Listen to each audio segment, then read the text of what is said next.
Medical ફિલ્ડના 20-22 વર્ષના મારા કરિયરમાં એક કેસ મને હજી નથી ભૂલાતો.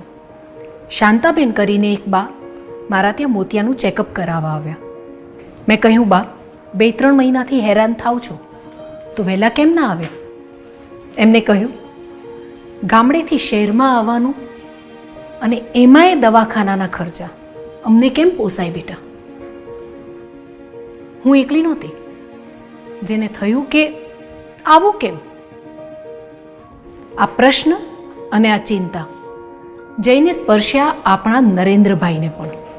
એમની જ લીડરશિપમાં તો રાજ્યના ખૂણે ખૂણે પથરાયા રસ્તાઓ અને ઇમરજન્સીમાં દોડ આવતી થઈ 108 એમ્બ્યુલન્સ, હેલ્થ ઇન્ફ્રાસ્ટ્રક્ચરને ગ્રાસરૂટ સુધી વિસ્તારવામાં આવ્યું અને મેડિકલ કોલેજો પણ વધી. અત્યાધુનિક ટેકનોલોજી અને ઇક્વિપમેન્ટ્સથી સજ્જ ફેસિલિટીઝ સ્થાપવામાં આવી. સસ્તા ભાવે ગુણવત્તાયુક્ત દવાઓ મળતી થઈ. દેશભરમાં 10,000થી વધુ જન ઔષધિ કેન્દ્રો કાર્યરત થયા. ગરીબને ગંભીર બીમારી સામે લડવા મળ્યું રક્ષા કવચ, એ પણ લાખો રૂપિયાની મફત સારવારના સ્વરૂપે. શાંતાબા જેવી લાખો માતાઓના આશીર્વાદથી એ સેવાભાવી પુત્ર હવે આવનારી પેઢીને આપશે એક સ્વસ્થ જીવનની ભેટ. માત્ર 2 જ દાયકામાં રાજ્યના હેલ્થ સેક્ટરે જોયું છે જનરેશન્સને આવરી લેતું ટ્રાન્સફોર્મેશન. અને એટલે જ તો ફરી એકવાર મોદી સરકાર